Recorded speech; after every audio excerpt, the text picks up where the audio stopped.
My brothers and sisters, I've come to talk to you today about something important.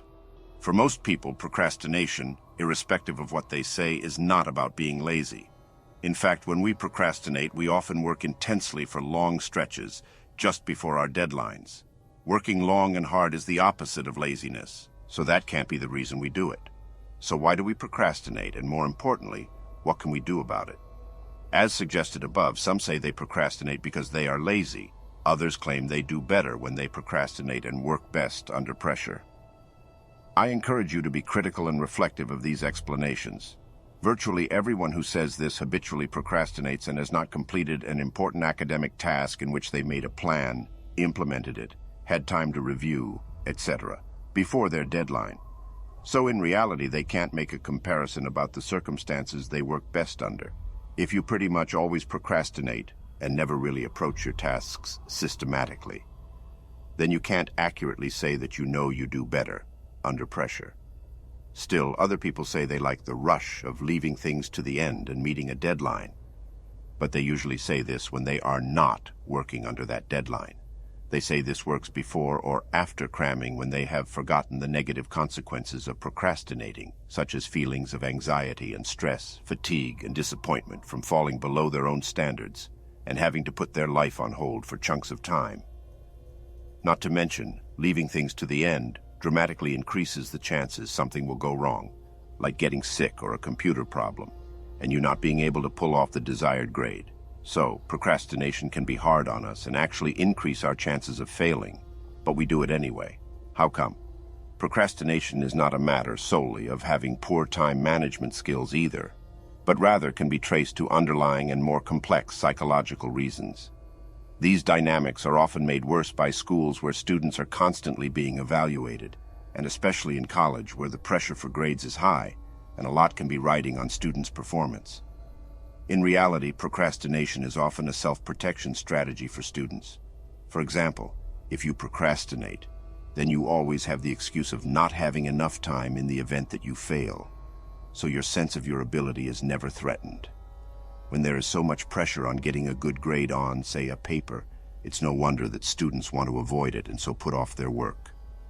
For the most part, our reasons for delaying and avoiding are rooted in fear and anxiety about doing poorly, of doing too well, of losing control, of looking stupid, of having one's sense of self or self-concept challenged. We avoid doing work to avoid our abilities being judged, and if we happen to succeed, we feel that much smarter. So what can we do to overcome our tendency to procrastinate? First, to overcome procrastination, you need to have an understanding of the reasons why you procrastinate and the function procrastination serves in your life. You can't come up with an effective solution if you don't really understand the root of the problem. As with most problems, awareness and self-knowledge are the keys to figuring out how to stop procrastinating. For a lot of people, acquiring this insight about how procrastination protects them from feeling like they are not able enough, and keeping it in mind when they are tempted to fall into familiar, unproductive, procrastinating habits goes a long way to solving the problem. For instance, two psychologists, Jane Burka and Lenora Yuen, who have helped many people overcome procrastination, report in their article, Mind Games Procrastinators Play, that for many students, understanding the hidden roots of procrastination often seems to weaken them. Just knowing our true reasons for procrastinating makes it easier to stop. To overcome procrastination, it's critical that you stay motivated for productive reasons. By productive reasons, I mean reasons for learning and achieving that lead to positive, productive, satisfying feelings and actions. These reasons are in contrast to engaging in a task out of fear of failing, or not making your parents angry, or not looking stupid, or doing better than other people to show off. While these are all reasons, often very powerful ones, for doing something, they are not productive since they evoke maladaptive, often negative feelings and actions. For example, if you're concerned with not looking dumb, you may not ask questions, delve into new areas, try new methods, or take the risks necessary to learn new things and reach new heights. A good way to put positive motives in motion is to set and focus on your goals. Identify and write down your own personal reasons for enrolling in a course, and monitor your progress toward your goals using a goal-setting chart. Remember to focus on your reasons and your goals. Other people's goals for you are not goals at all, but obligations. Another key to overcoming procrastination is to stay actively engaged in your classes. If you're passive in class, you're probably not getting into the course and its topics, and that weakens your motivation. What's more, if you are passive, you are probably not making as much sense out of the course and course materials as you could.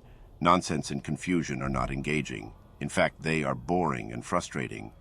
We don't often want to do things that are boring or frustrating. Prevent that by aiming to really understand course material, not memorize it or just get through it. Instead, try seeking out what is interesting and relevant to you in the course materials, setting your own purpose for every reading and class session, and asking yourself and others questions about what you are learning.